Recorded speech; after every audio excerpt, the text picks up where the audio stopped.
Bonsoir à tous et bienvenue. Merci de votre fidélité à 28 minutes samedi, notre rendez-vous du week-end avec ce soir une écrivaine, une romancière, Eliette Abécassis. Avec elle, nous allons parler de littérature bien sûr, mais aussi des réseaux sociaux, ce monde virtuel fascinant et inquiétant qui bouscule nos vies bien réelles et d'abord celle des jeunes. C'est le sujet de son dernier roman. Et puis nous allons aussi nous plonger dans l'actualité de la semaine. Tout de suite, on jette un coup d'œil au programme. Notre premier dossier porte sur l'avenir du nucléaire 10 ans après la catastrophe de Fukushima. Après un léger ralentissement, le nucléaire a repris sa marche en avant, porté par une augmentation de la consommation mondiale d'électricité.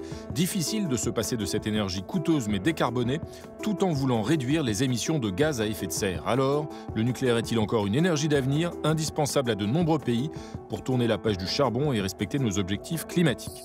Puis nous nous pencherons sur le retard de la vaccination anti-Covid en Europe. Pendant qu'Israël, les États-Unis ou le Royaume-Uni piquent à tour de bras, l'Union européenne a péniblement vacciné 6% de sa population en 2 mois et demi. Alors à qui la faute ? À la production qui ne suit pas, aux laboratoires qui revoient leur livraison à la baisse, ou à une stratégie européenne erronée, trop prudente, trop centralisée et plombée par une logistique défaillante ? On en débattra. Enfin, nous conclurons ce petit tour de l'actualité avec Marie Bonisseau qui nous dévoilera sa photo de la semaine. Un programme chargé que nous allons aborder ensemble. Bonsoir Sonia Kironi. Bonsoir René Dely. Bienvenue, ravi de vous retrouver. Jean-Mathieu Perlin, c'est bien ça ? Exactement, encore. J'ai reconnu, je ne sais pas, la cravate peut-être. Sûrement. Bienvenue à vous Jean-Mathieu. Bonsoir Eliette Abécassis. Bonsoir. Nous sommes ravis de vous accueillir. Vous êtes donc écrivaine, scénariste aussi et parolière. Et voici votre dernier roman qui vient de paraître chez Grasset, Instagrammable. Alors votre éditeur, Grasset, dit de ce roman que c'est en quelque sorte les liaisons dangereuses à l'ère d'Instagram, à l'ère des réseaux sociaux. Est-ce que vous vous êtes effectivement inspiré de ce roman épistolaire du XVIIIe siècle de Chaudelot-de-Laclos ? Oui. Absolument, je m'en suis inspirée, on peut le dire, puisque j'ai repris tous les personnages et même j'ai suivi le fil des intrigues en partant de cette manipulatrice qui, dans Instagrammable, s'appelle Jade, mais qui est inspirée de la marquise de Merteuil, avec le couple infernal qu'elle forme avec Valmont.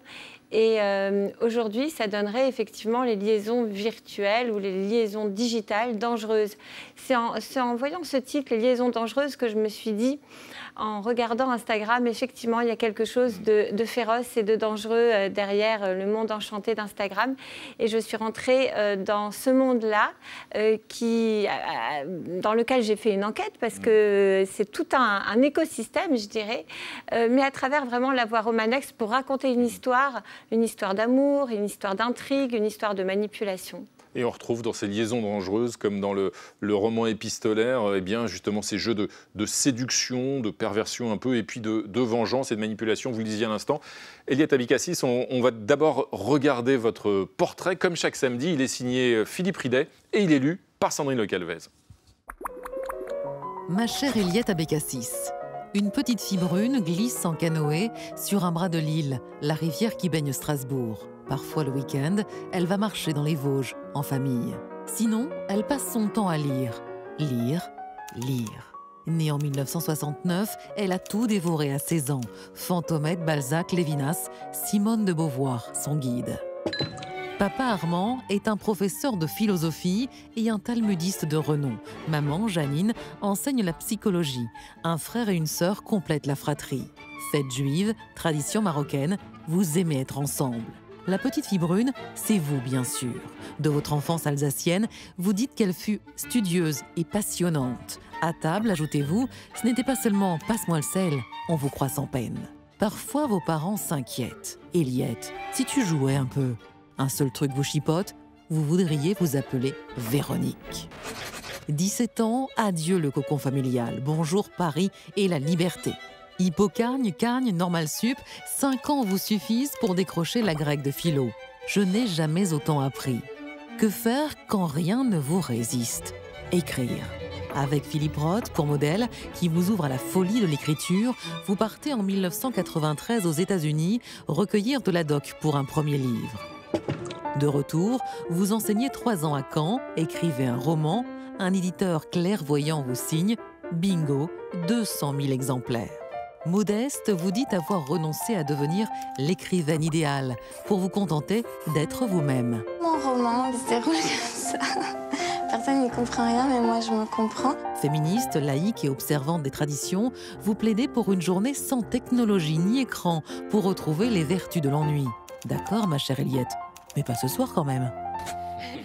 Merci ce soir d'avoir dérogé à cet engagement et d'être dans le petit écran. Alors, votre roman Instagrammable, Eliette Abécassis, il résonne étrangement avec une actualité tragique cette semaine. On a vu cette histoire à Argenteuil, cette jeune fille, Alisha, qui est morte après avoir été frappée et poussée dans la Seine par deux jeunes autres adolescents avec lesquels elle était en conflit. Là aussi, il y avait une utilisation de réseaux sociaux, une vengeance personnelle, une forme de chantage. Et il y avait aussi une mère, la mère de la victime, qui s'inquiétait, qui avait alerté.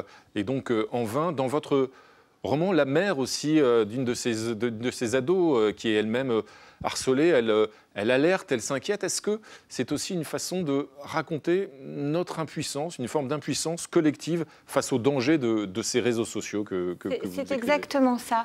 Effectivement, la mère dans Instagrammable est elle-même dépassée et elle voit sa fille happée par ce monde, complètement envoûtée. Elle a l'impression quelque part de l'avoir perdue et elle ne sait plus comment rétablir la communication.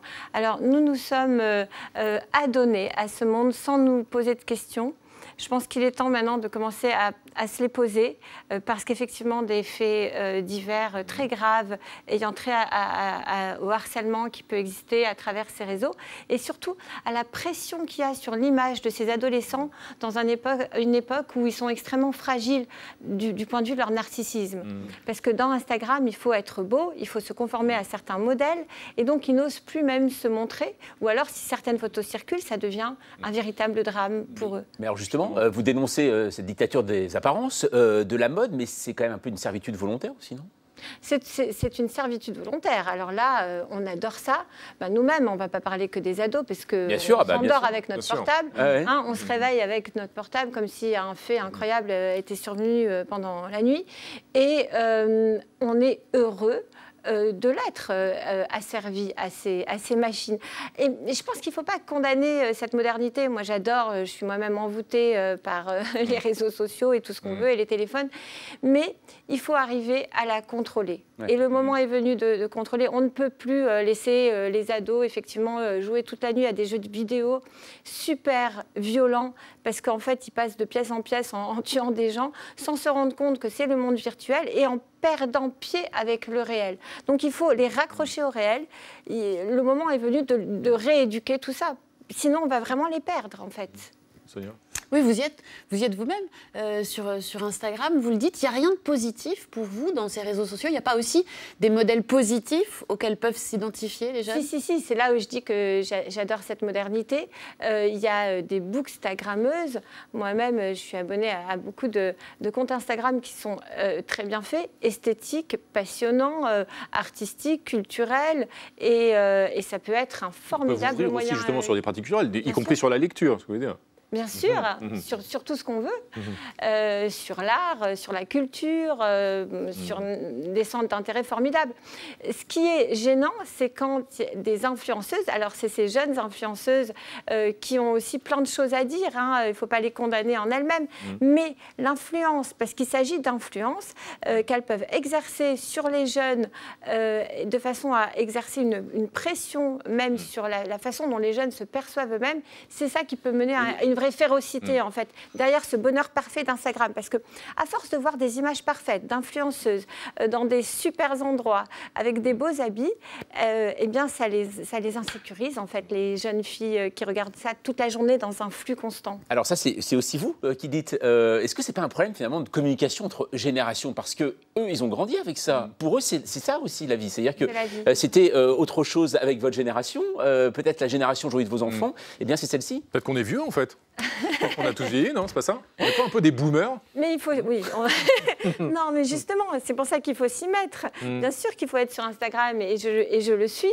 Et sinon, on perd complètement notre époque. Et notre époque est une époque absolument passionnante. Donc, restons-y, mais essayons quand même de ne pas les perdre et les laisser se perdre dans ce monde numérique. Justement, vous allez voir, Eliette Abécassis, à propos d'éducation. On a une archive à vous montrer. C'est Un acteur, un grand comédien qui nous ramène à cette question fondamentale, justement, comment protéger nos enfants de ce monde de la violence. Il s'agit de Philippe Léotard, l'acteur décédé en 2001. On va l'écouter en 1994, nous sommes sur France 3, il avait alors 54 ans. Si je regarde pas la glace, j'ai l'impression de rajeunir. À cause de vous, à cause de la jeunesse, à cause des jeunes gens, à cause du fait que sinon je suis inutile. À quoi je sers sinon un pépé dans un coin, que j'ai 3 enfants, 4 petits-enfants, et que là ça commence à être intéressant de se bagarrer, quoi. Jusqu'à présent c'était une lutte égoïste et solitaire contre un monde ignoble. Maintenant je vais leur expliquer quand même que voilà le monde qu'on vous a fait les enfants, d'accord, il y a mieux hein, dans votre imagination. Mais enfin, il reste des gens qui vous tiennent la main, qui peuvent vous accompagner un petit bout de chemin pour vous dire attention là il y a un trou, quoi. Et c'est grâce à ça que j'ai un peu d'autorité sur les enfants. C'est qu'ils savent très bien que cette autorité n'est pas une autorité, c'est simplement je leur éclaire un peu la route, quoi. Moi maintenant c'est à peu près la seule chose qui me passionne vraiment, c'est d'éclairer un peu la route aux enfants, quoi. Éclairer la route aux enfants, comment on fait pour les éclairer aujourd'hui, pour tenter de reprendre le contrôle ? Je crois que c'est important que les enfants lisent. J'ai peur qu'ils soient trop dans l'image, trop dans le flux. Et je pense que pour les faire lire, parce qu'il faut qu'ils aient un point de vue quand même réflexif, un petit pas de recul par rapport à ce flux. Non pas arrêter ce flux et le condamner, il ne s'agit pas de ça, mais il s'agit de continuer de lire et de réfléchir et de penser par eux-mêmes. Et pour ça, je pense qu'il faut imposer la lecture. Je ne pensais pas dire cette phrase un jour. Imposer. Imposer.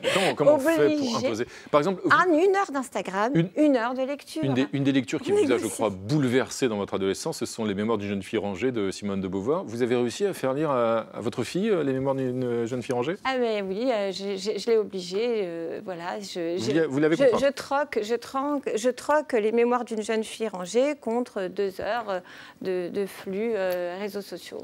Et elle a lu justement votre fille oui. ce livre? Et qu'est-ce qu'elle en a pensé? Elle qui baigne dedans justement, dans cette génération-là. Oui, c'est ma muse. Je lui ai dédié le livre, c'est ma star. Elle a adoré et je peux vous dire qu'elle n'aime pas tous mes livres, loin de là. Elle s'est sentie concernée justement? Oui, et puis elle l'a aussi corrigé parce qu'il y a tout un langage, et un langage presque codé qui évolue très vite. Donc j'ai voulu vraiment rentrer dans ce monde et en restituer la vérité. Donc, et elle, oui, et justement, ça l'a fait réfléchir et elle m'a dit, effectivement, il y a des... Moi, je ne laisserai pas mes enfants comme toi, tu nous as laissé, nous a donné à ça. Vous dites justement, vous avez une expression, vous dites aussi que justement, pour reprendre le contrôle, pour reprendre la main, il faut sacraliser, il faut ritualiser à la fois des moments, des relations. Voilà. Alors, quand je dis sacraliser, ça n'a rien de religieux. Ça fait un peu peur, ça semble un peu rigide. Non, mais on ne s'en sortira pas à moins de ça. Quand je dis sacraliser, c'est-à-dire le moment du repas, c'est un moment sacré. Donc c'est le moment, c'est pas un moment où on est en train de regarder son téléphone là sous la table comme ils le font, ou alors comme j'ai vu mes enfants le faire avec les AirPods cachés. Non, c'est-à-dire c'est un moment où on va converser yeux dans les yeux et on pose les portables. Et ritualiser, il faut instaurer ces moments-là. Sinon, si on le fait sans le décider et sans que ce soit fixe, rassurez-nous quand même, à table le samedi soir, on peut quand même jeter un œil à 28 minutes samedi, discrètement. Ce livre Instagrammable, il va être adapté au cinéma, c'est ça, par Sandy Lobry? Oui, voilà. Qui avait elle-même écrit déjà sur un film sur les influenceuses, un court-métrage. Qui a fait un court-métrage très remarqué qui s'appelle Influenceuse, qui est entièrement filmé sur le portable d'une ado.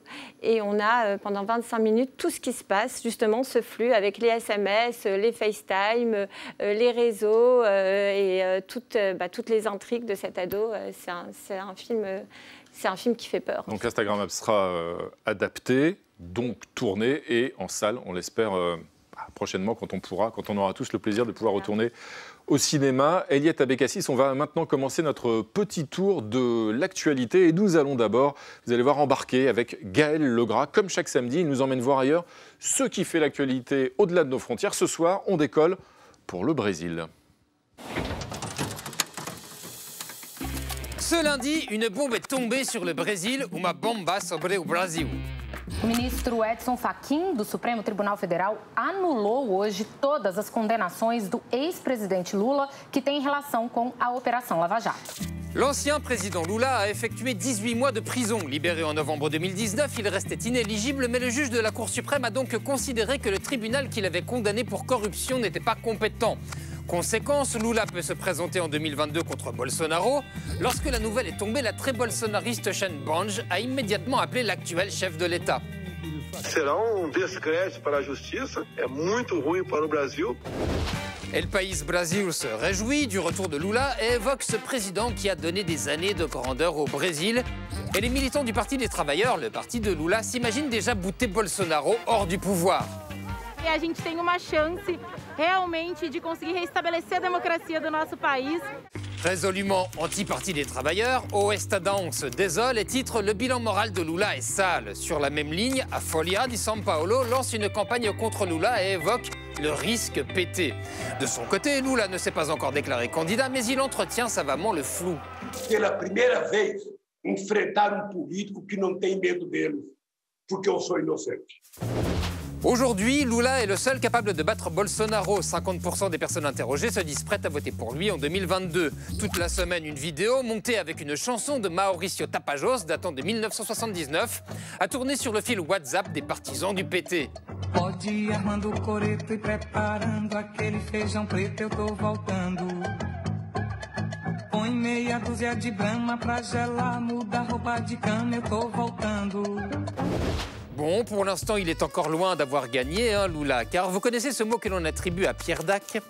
Les prévisions sont difficiles, surtout lorsqu'elles concernent l'avenir. À suivre.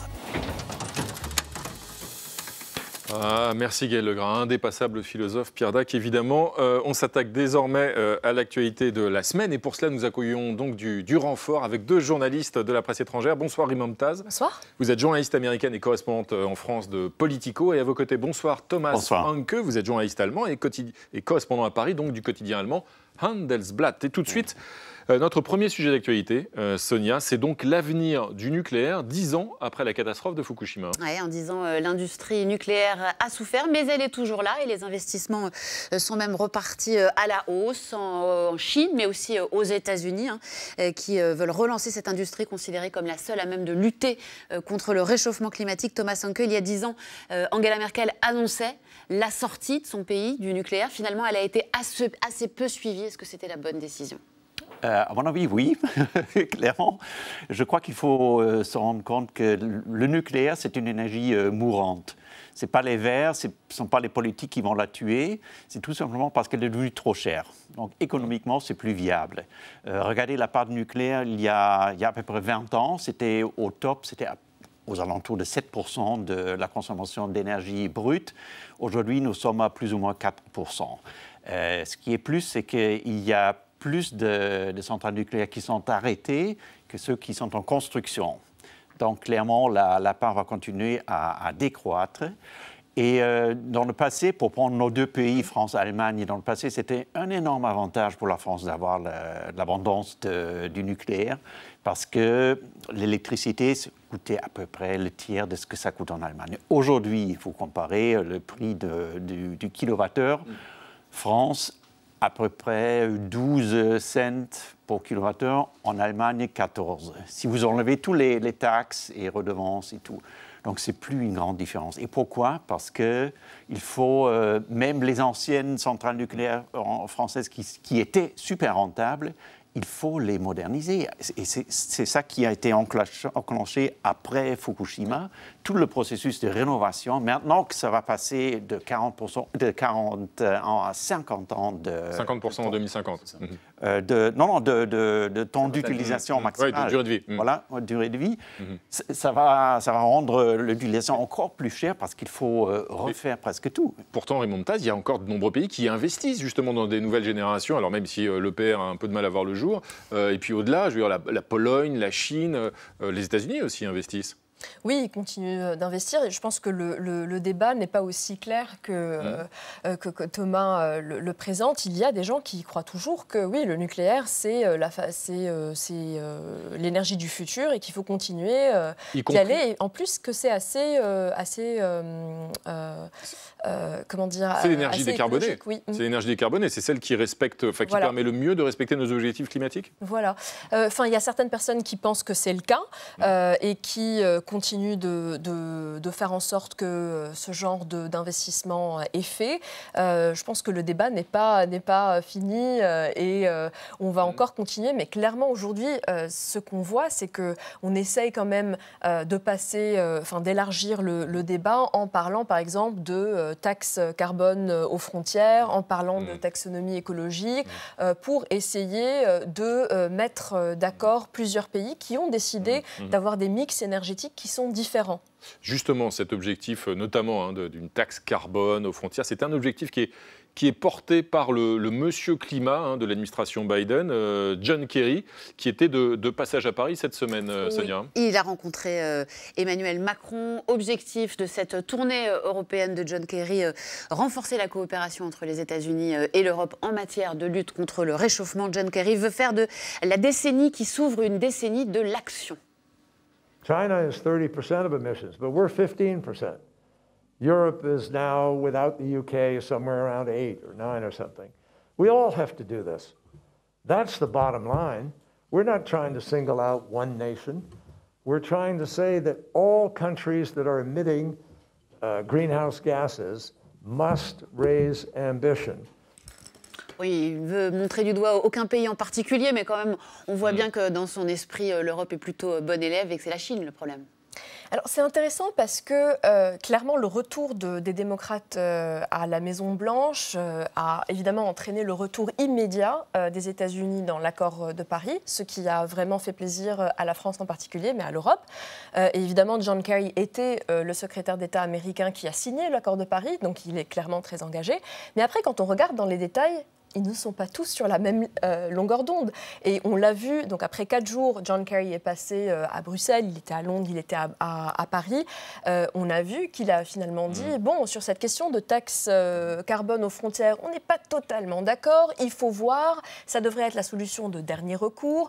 Il faut attendre de voir ce que le ministère des Finances américain, donc la Treasury, le Trésor, vont dire sur la taxonomie écologique, qu'est-ce qu'ils vont dire. Enfin, donc en fait, on voit qu'il y a une négociation qui est entamée. Eliette Abekassi, cet engagement, justement, cette lutte contre le réchauffement climatique, cet engagement pour la planète, c'est aussi un engagement générationnel. On a vu de grandes manifestations à travers le monde, j'allais dire, notamment incarnées par Greta Thunberg.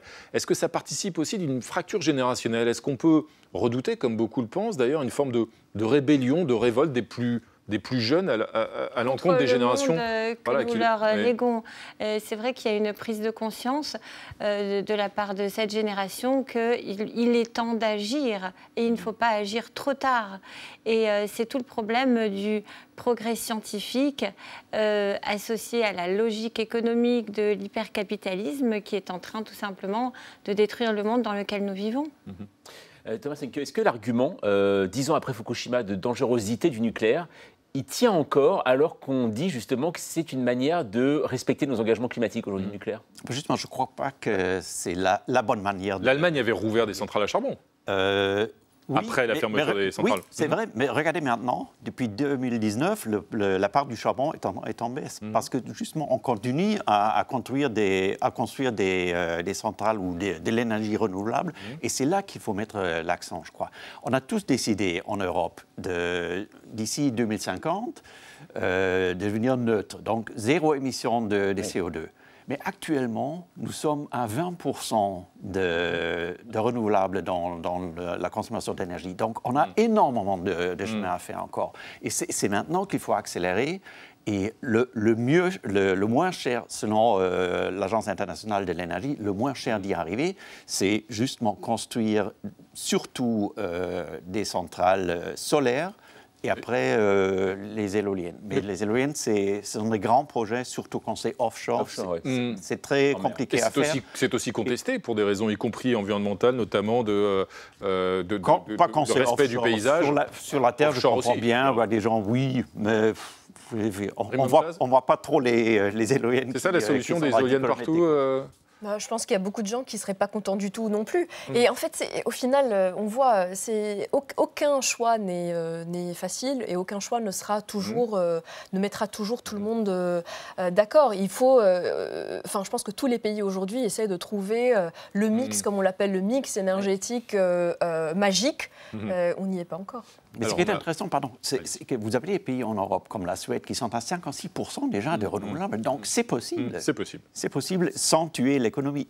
Alors c'est en tout cas un long chemin, un long combat. On a déjà beaucoup voyagé avec vous. Vous allez voir, on va aller encore plus loin parce qu'il est temps de s'attaquer maintenant à l'actualité en images avec le Vu cette semaine.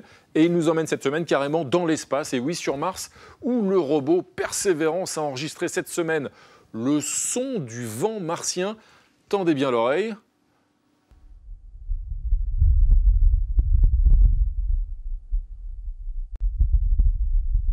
C'est le vent qui souffle sur la planète Mars. On va mettre une éolienne, d'ailleurs. Absolument. Et pendant ce temps-là, j'en ai pas vu d'éolienne là-haut. Et bien pendant ce temps-là, à Toulouse, le président Emmanuel Macron, lui, s'est rendu hier au Centre national d'études spatiales pour assister à un exercice d'entraînement à la guerre spatiale, une simulation baptisée Astérix, en coordination avec nos partenaires américains et allemands, destinée par exemple à prévenir des attaques éventuelles contre nos satellites. Est-ce à dire, Thomas Sanke, que la guerre des étoiles, eh bien, c'est pour demain ? Je crois que oui. Ah. Malheureusement, oui. Vous redoutez une guerre des étoiles demain ? Pas simplement au cinéma, donc. Oui, mais... parce que vous savez qu'en 2017, on disait qu'un satellite russe s'est rapproché dangereusement d'un satellite franco-italien. Pour l'écouter, un an après, Florence Parly, donc ministre de la Défense, dit que c'était clairement un acte d'espionnage. 2019, les Indiens ont tiré sur un satellite, heureusement leur propre satellite, pour le détruire, pour démontrer qu'on peut bel et bien mener la guerre dans l'espace. Et donc c'est aussi en 2019 que les États-Unis ont créé leur Space Force. Alors justement ça, Rimonta, Space Force, là on a l'impression que donc on est un peu à la traîne des Américains. Ça sert à quoi finalement aux États-Unis? Est-ce que c'est actif? Est-ce que véritablement il y a des missions ou pas pour ces Space Force? En fait, le commandement de l'espace, en bon français, américain, qui est au Colorado, est en contact constant avec le commandement de l'espace français, qui est à Toulouse, que le président a visité hier. Et c'est intéressant parce que, comme disait Thomas, en fait, on est dans la guerre des étoiles. Elle est en train de se... elle est en cours. J'en parlais avec un officiel, un conseiller à l'Élysée. Je lui disais, parce qu'en fait, l'exercice Astérix, ça simule un conflit sur Terre entre des pays imaginaires, fictifs, avec des répercussions dans l'espace. Et je lui demande, mais quand est-ce qu'on va être dans cette situation où un conflit géopolitique sur Terre va avoir ça? Il m'a dit, mais c'est déjà arrivé. Évidemment, c'est des situations qui sont classifiées, donc ils ne sont pas rentrés trop dans le détail, mais il faut garder ça en tête. Et évidemment, ils doivent s'entraîner pour savoir comment réagir si jamais il y a un gros souci. Parce qu'évidemment, c'est pour avoir un avantage sur Terre. Voilà. Vous détruisez les satellites, par exemple le GPS, voilà, ou les satellites de communication, il n'y a plus de système de paiement, il n'y a plus d'accès à Internet. Et aussi... Évidemment, vous pouvez détruire les satellites d'espionnage. Alors, à ce moment-là, le militaire de l'autre côté est complètement aveuglé. Et Thomas Sanke, les Chinois et les Russes aussi envisagent une base lunaire à l'horizon 2030. Ouais. C'est ça aussi l'enjeu. Et il y a un traité international de 1967 qui essaie de limiter la militarisation de l'espace, mais malheureusement, il défend uniquement donc, le déploiement d'armes de destruction massive dans l'espace. Et sur le reste, il reste très flou. Bien, merci pour ces prédictions donc, d'un nouveau Stanley Kubrick à l'horizon 2030. L'autre actualité de la semaine, Sonia, eh bien, ce sont les lenteurs de la campagne de vaccination en Europe. Seuls 6% des Européens ont reçu une dose de vaccin contre 32% des Britanniques, 17% des Américains. La France qui a accéléré le week-end dernier sa campagne de vaccination est à peine au-dessus de la moyenne européenne. On est encore très loin des objectifs. Thomas Sanke, pourquoi est-ce qu'on a tant de mal à relever en Europe ce défi de la vaccination? Je crois qu'il faut voir comment c'est arrivé. Remonter un peu, automne 2020. Tous les grands pays sont en train de négocier en sous-main ou ouvertement avec les grands laboratoires pour s'assurer la livraison des doses. Donc, tout à coup, on se rend compte c'est quand même on est en train d'aller vers un désastre. Si les grands pays peuvent faire vacciner leur population, les petits pays de l'Union européenne non. Donc ça va être terrible. Donc on dit à la Commission européenne, voilà, maintenant à toi de négocier. Mais elle n'avait pas du tout elle n'a jamais négocié avec un grand laboratoire. C'est extrêmement compliqué. Ce sont les entreprises les plus pointues, les plus, pour ainsi dire, méchants, parce qu'ils connaissent parfaitement comment ça fonctionne, ils savent parfaitement comment rédiger un traité, un contrat, et la Commission européenne n'était pas capable de le faire. Donc, elle a fait des contrats qui, à mon avis, étaient moins bien ficelés que, par exemple, le contrat que le gouvernement britannique a passé avec les laboratoires qui, en plus, sont souvent dans nos pays. La plus grande production, c'est quand même chez nous, c'est en Belgique, en Allemagne, dans les autres pays de l'Union européenne. Et nous, on a livré des millions de doses aux Britanniques. Bon, c'est bien parce qu'on ne veut pas de nationalisme ni de protectionnisme, mais finalement, chez nous, ils n'arrivent pas assez de doses. Et en plus, tant les Allemands comme les Français, on n'est pas capable de vraiment bien organiser la vaccination. Comment vous regardez, Lieta Bekkassis, l'impatience des opinions européennes et françaises, notamment face à cette stratégie de vaccination? Vous-même, vous êtes impatiente? Ah oui, très impatiente. Oui, parce que c'est ce qui va nous permettre d'en sortir, comme Israël. Et vous comprenez la défiance aussi d'une frange de la population ou pas? Je ne comprends pas cette défiance dans ce pays de pasteurs. Non, je trouve que ça frise. Enfin, ça va de pair avec des théories complotistes. Et je crois qu'il faut effectivement vacciner le plus possible, le plus vite possible pour sortir de cet enfer. Mais aussi, ce qu'il faut dans la vaccination, et c'est là où c'est européen, et ça doit être quelque chose qui doit être fait de façon conjointe, parce que si un pays est vacciné et que l'autre ne l'est pas, ça ne sert à rien. Donc plus que jamais, il s'agit avec cette crise du Covid d'arriver à s'unir pour lutter contre ce qui menace tout simplement l'humanité. Parce que là, pour la première fois, les humains doivent s'unir contre ce qui est non humain et qui est en train d'attaquer l'humanité. Alors cette union, en tout cas, qui est difficile à mettre en œuvre, en tout cas à fonctionner de façon efficace au sein de l'Union européenne, on va dire l'Union européenne patine quelque peu, elle ne vaccine pas à tour de bras, et pendant ce temps-là, nos voisins britanniques, eh bien, ils paradent. Un peu. Et oui, vous avez aimé le Brexit, alors vous allez adorer la nouvelle série Vaccin, voilà, avec les mêmes protagonistes par contre, voilà, c'est les Britanniques et les Français. Au casting cette semaine, Charles Michel et Boris Johnson. Dans un texte mis en ligne mardi, le président du Conseil européen accuse le Royaume-Uni et les États-Unis de bloquer les exportations de vaccins produits chez eux. Comment s'est emporté quelques heures plus tard le Premier ministre britannique dans une séance du Parlement? Nous nous opposons au nationalisme vaccinal sous toutes ses formes. Ces accusations sont donc fausses. Alors, réponse de Charles Michel qui, dans un tweet, il dit sa satisfaction et il espère maintenant plein de vaccins AstraZeneca. Fin de l'épisode, donc moins violent que le précédent au mois de janvier où les Britanniques étaient là, accusés d'être servis en priorité par AstraZeneca, ce qui est vrai. Mais cette semaine, Charles Michel, on va dire, l'a joué un petit peu renard. Voilà, on va dire ça comme ça. À travers la critique des Britanniques, le président du Conseil européen, en fait, tenait surtout à souligner ce que vous avez dit tout à l'heure, que l'Union européenne fabrique des vaccins pour le monde entier. En tout, depuis janvier, l'Europe a exporté 30 millions de doses, notamment vers la Grande-Bretagne. Et oui, la Grande-Bretagne a reçu 8 millions de vaccins fabriqués sur le continent.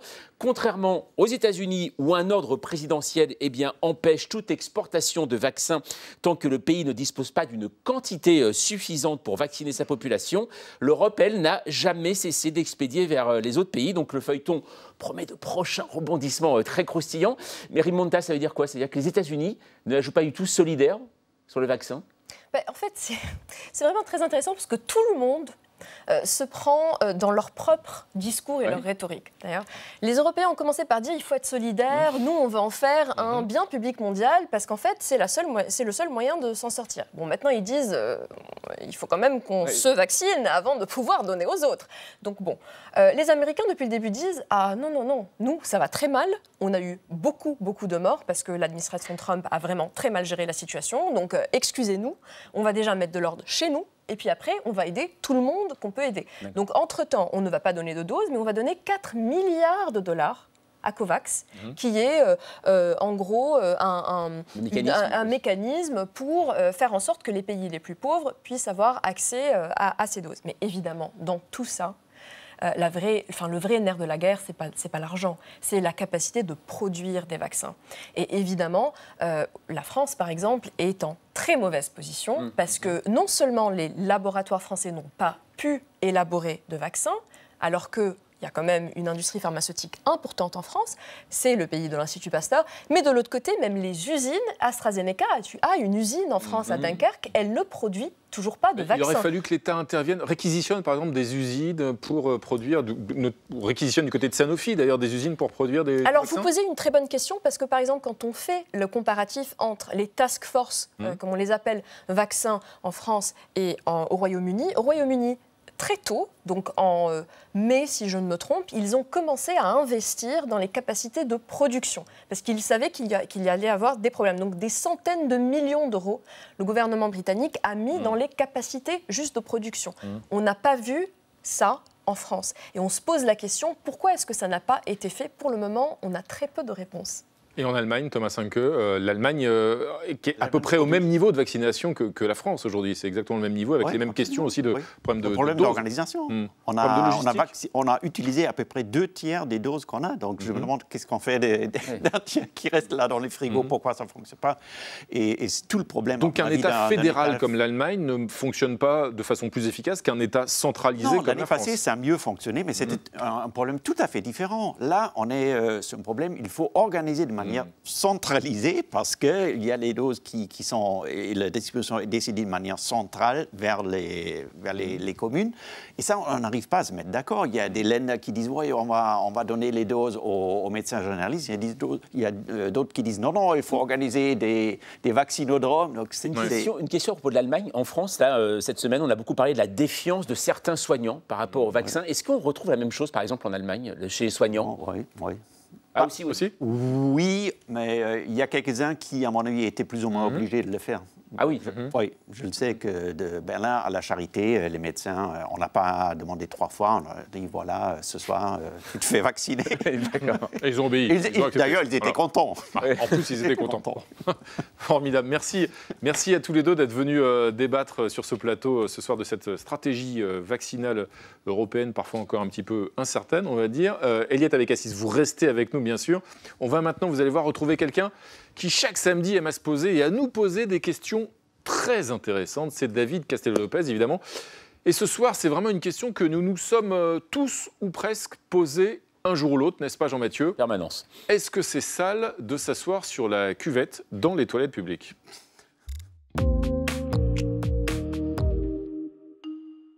Est-ce que c'est sale de s'asseoir sur la cuvette dans les toilettes publiques? Aller aux toilettes, c'est un acte privé par excellence, pendant lequel on est par ailleurs fragile et vulnérable. En conséquence, tout le monde préfère le confort d'une cuvette familière aux incertitudes d'une cuvette inconnue. Malheureusement, quelquefois, on est obligé d'aller dans des toilettes publiques. Et dans ces cas-là, beaucoup de gens utilisent soit la méthode dite de la lévitation, qui consiste à faire ce qu'on a à faire sans jamais poser les fesses sur la lunette, soit la méthode dite de la barrière de papier, qui consiste à recouvrir les toilettes d'un patchwork de papier censé isoler les fesses de la lunette. Dans l'un et l'autre cas, le but est le même, se protéger des maladies. Mais est-ce que ça sert à quelque chose de faire ça? Est-ce que c'est sale de s'asseoir sur la cuvette des toilettes publiques?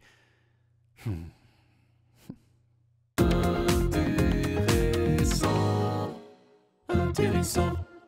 Eh bien, c'est exactement la question que s'est posée le chercheur américain Jack Gilbert de l'Université de Chicago. Jack et ses collègues ont fait des prélèvements dans les toilettes du campus d'une université. Ils ont analysé ces prélèvements et ils ont découvert une chose étonnante. Certes, il y a des bactéries et des virus dans les toilettes publiques, mais ces bactéries et ces virus ne sont pas plus dangereux que ceux qu'on trouve chez nous. En plus, les toilettes, ce n'est même pas l'endroit où il y a le plus de bactéries. Selon Charles Gerba, chercheur en microbiologie à l'Université d'Arizona, il y aurait ainsi en moyenne 200 fois plus de bactéries fécales sur une planche à découper domestique que sur la lunette de vos toilettes. Je sais, c'est répugnant, mais c'est la vérité, et la vérité est toujours belle. Enfin, dernier argument pour cesser de léviter comme un idiot, les bactéries qu'on trouve dans les toilettes sont incapables de traverser la peau de vos cuisses. En somme donc, les chercheurs estiment que la probabilité d'attraper une maladie en s'asseyant sur la cuvette est très très faible. Et ils recommandent simplement de se laver les mains avant et après votre séjour aux toilettes. franchement, il y a plein de raisons de s'inquiéter dans la vie, mais vous savez à présent que le fait de s'asseoir sur les toilettes n'en est pas une. Intéressant. Et ben voilà, merci David Castello-Lopez d'être rassuré, Jean-Mathieu. Qu'est-ce qu'on apprend comme chose en ce moment. Voilà. Incroyable. Bonsoir Marie Bonisso. Bonsoir. Comme chaque samedi, Marie, vous allez maintenant nous présenter votre photo de la semaine et votre cliché. Bien ce soir, il nous emmène en Birmanie, au cœur de la répression qui est en cours. Oui, c'est une photo, rassurez-vous, je ne l'ai pas trouvée sur Instagram. Elle a fait le tour du monde cette semaine, image déjà iconique qui représente en fait le chaos qui secoue donc la Birmanie depuis le coup d'État contre Aung San Suu Kyi, c'était le 1er février dernier. Alors ce cliché, il a été pris lundi tout au nord de la Birmanie, à Myitkyina. Regardez cette photo, on retient littéralement son souffle pour cette religieuse Sœur Anne qui a 45 ans et qui est agenouillée donc devant les policiers birmans, probablement bouddhistes. Elle a les bras en croix parce qu'il s'agit de les empêcher de tirer sur les manifestants qui sont hors champ. « Shoot me instead », tirez sur moi, ne tirez pas sur les enfants, leur dit Sœur Anne, qui gagne quelques secondes inespérées de paix. Vous voyez ces deux policiers qui s'agenouillent à leur tour, les mains jointes. Ce que la photo ne montre pas, c'est que quelques instants plus tard, une bombe lacrymogène part dans le dos de Sœur Anne. La violence reprend ce soir-là à Myitkyina. On compte 2 morts chez les manifestants. Sœur Anne est donc devenue un symbole de cette répression qui aurait déjà fait 60 morts et quelques 2000 prisonniers d'après les ONG. Beaucoup comparent son acte à une photo que vous connaissez tous, ce fameux homme au tank de la place de Tiananmen en 1989, ou plus près de nous, cette femme américaine de bâton rouge qui manifestait contre les violences policières en 2016. Alors Sœur Anne, elle, en est à sa 2e action. Une semaine avant le cliché qu'on a vu, là, elle était déjà à genoux face aux forces de l'ordre. Ça n'est pas qu'un symbole, puisque ça a permis, pendant ce temps-là, à ces co-religionnaires d'accueillir dans leur couvent, qui fait aussi hôpital, une centaine de jeunes manifestants qui se sont réfugiés paniqués. En tant que citoyenne, a expliqué Sœur Anne au Figaro cette semaine, je sais que la prière ne suffit pas et qu'il faut aussi agir. Si cette photo peut nous aider à retrouver nos droits, si elle peut sensibiliser l'opinion des autres pays, alors c'est une bonne chose. Alors, je ne sais pas si les dirigeants de ce monde ont vu la photo de Sœur Anne, mais ce mercredi, dans une unité inédite, le Conseil de sécurité de l'ONU a condamné la répression de la junte birmane. C'était la première fois que la Chine s'oppose ouvertement aux militaires du Myanmar, elle qui qualifiait jusque-là ce coup d'État d'affaires internes au pays. Eh bien, merci Marie Bonisso d'être venue nous rappeler qu'il n'y a pas que des photos parfois un peu futiles comme celles qu'on peut trouver sur Instagram, mais qu'il y a aussi des photos fortes, symboliques, politiques qui ont des conséquences importantes. Merci mes amis, mes 28 minutes samedi, c'est terminé pour ce soir. En tout cas, merci Eliette Abécassis. Il faut lire donc Instagrammable chez Grasset. Et en plus, on sait maintenant que vous savez, j'allais dire forcer, on va dire inciter les jeunes à lire aussi des livres. Donc merci pour ce message. Dans un instant, sur l'antenne d'Arte, une soirée histoire avec un documentaire sur la plus fascinante des pratiques funéraires, les secrets des momies égyptiennes. Lundi à 20h05, vous retrouvez Elisabeth Quint, bien sûr. Nous, on se donne rendez-vous samedi prochain à la même heure. Et comme toujours, on va se quitter en musique. Et comme on a beaucoup parlé ce soir des dangers des réseaux sociaux, on va écouter la mise en garde d'Angèle, la thune. Tchuss. T'es tellement seul derrière ton écran. Tu penses à ce que vont penser les gens, mais tu les laisses tous indifférents. Et puis